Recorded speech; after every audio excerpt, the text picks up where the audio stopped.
తెలంగాణ రాజకీయాల్లో అనేక మార్పులు చోటు చేసుకుంటున్నాయి. అన్ని పార్టీలు తెలంగాణ వైపే చూస్తూ ఉన్నాయి. ఇక్కడ ఉన్నటువంటి పార్టీలు కూడా ఒకదాని నుంచి మరొకటి పుట్టుకొస్తూ ఉన్నాయి.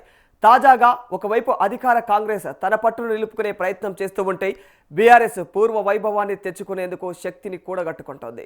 మరోవైపు కవిత కొత్త పార్టీ ప్రకటనతో బీఆర్ఎస్ శ్రేణుల్లో రాజకీయ వర్గాల్లో కొత్త సంచలనం మొదలైంది. మరి ఈ పరిణామాల మధ్య నిశ్శబ్దంగా ఉన్నట్లు కనిపిస్తూ ఉన్న భారతీయ జనతా పార్టీ తెర వెనుక తనదైన శైలిలో భారీ వ్యూహరచన చేస్తోంది. కర్ణాటక తర్వాత దక్షిణాదిలో అధికారం చేపట్టేందుకు అనువైనటువంటి రాష్ట్రంగా తెలంగాణను గుర్తించినటువంటి బీజేపీ రాబోయే 6 నెలల్లో తన అసలైనటువంటి రాజకీయ చదరంగాన్ని ప్రారంభించబోతున్నారు అని చెప్పేసైతే ఆ పార్టీ నేతలు చెబుతున్నారు.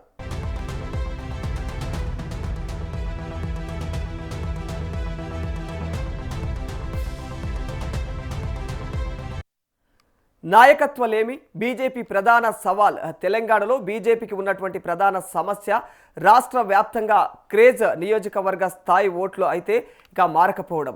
ఇక ప్రధాని మోదీ ప్రభావం జాతీయ అంశాలతో రాష్ట్ర స్థాయిలో పార్టీకి ఆదరణ పెరుగుతూ ఉన్న క్షేత్ర స్థాయిలో గెలిచే గుర్రాలు లేకపోవడం పార్టీని దశాబ్దాలుగా వేధిస్తూ ఉంది. బలమైన క్యాడర్ ఉన్నప్పటికీ కూడా ప్రత్యర్థి పార్టీలైనటువంటి కాంగ్రెస్ బీఆర్ఎస్ నేతలను ఢీకొట్టే స్థాయి నాయకత్వం ప్రతి నియోజకవర్గంలో లేకపోవడం బీజేపీకి పెద్ద లోటు అనే చెప్పుకోవాలి. మరి ఈ ఖాళీని పూరించడానికి పార్టీ ఇప్పుడు ఆర్గానిక్ గ్రోత్ కంటే ఇన్స్టంట్ ఇక ఇంపోర్ట్ వైపే మొగ్గు చూపుతున్నట్లు తెలుస్తోంది.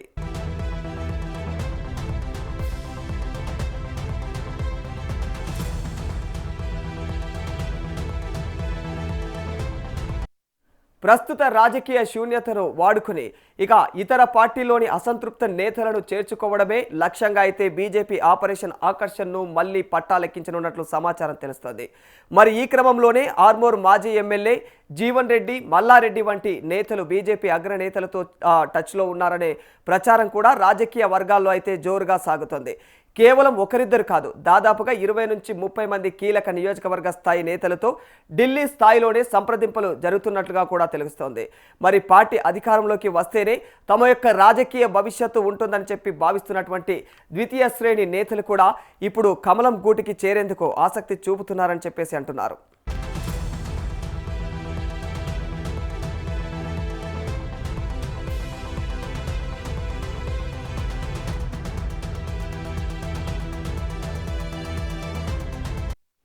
కవిత కొత్త పార్టీ పెడితే బీఆర్ఎస్ ఓటు బ్యాంకు చీలిపోయే అవకాశం ఉంది. ఇది బీజేపీకి పరోక్షంగా లాభం చేకూరుస్తుందని చెప్పేసి ఆ పార్టీ అంచనా వేస్తుంది. రాష్ట్రంలో కాంగ్రెస్కు ప్రధాన ప్రత్యామ్నాయం తానేనని చెప్పేసి నిరూపించుకోవడానికి బీజేపీ ఇప్పుడు క్షేత్రస్థాయిలో బూత్ స్థాయి బలోపేతం పైన అయితే దృష్టి సారించింది. మరి గత ఎన్నికల్లో 8 సీట్లు గెలుచుకొని తన బలాన్ని నిరూపించుకున్నటువంటి బీజేపీ ఈసారి ఆ సంఖ్యను మ్యాజిక్ ఫిగర్కు చేర్చాలని చెప్పేసి పట్టుదలతో ఉన్నట్టు తెలుస్తోంది. ఇందుకోసం స్థానిక నాయకత్వ సమస్యను కూడా చేరికల ద్వారా పరిష్కరించుకొని సత్తా చాటాలని భావిస్తోంది. మరి తెలంగాణలో ఇప్పుడు కనిపిస్తున్నటువంటి నిశ్శబ్దం ఒక తుఫానుకు ముందు వచ్చే ప్రశాంతత లాంటిదేనని చెప్పేసి ఇక ఆ పార్టీ నేతలు అంటున్నారు. కాంగ్రెస్ అధికార బలం, కవిత కొత్త పార్టీ ప్రయోగాలు, బీఆర్ఎస్ ఉనికి కోసం పోరాటం, ఇక ఈ మూడింటి మధ్య బీజేపీ వేస్తున్నటువంటి అడుగులు తెలంగాణ రాజకీయాలను రాబోయే రోజుల్లో ఏ దిశగా మారుస్తాయో చూడాలి. మరి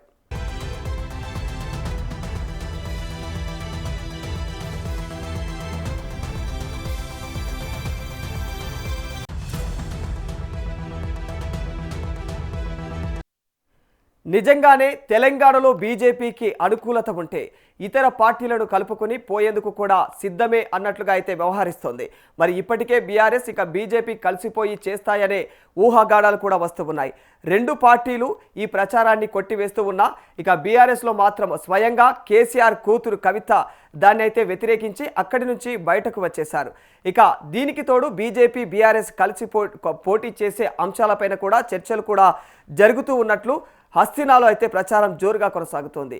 ఏపీలో జనసేన టీడీపీ కూటమిగా ఏర్పాటు జరిగే జగన్ పైన విజయం సాధించినట్లుగానే తెలంగాణలో కూడా అలాంటి వ్యూహమే రచిస్తున్నట్లు తెలుస్తోంది.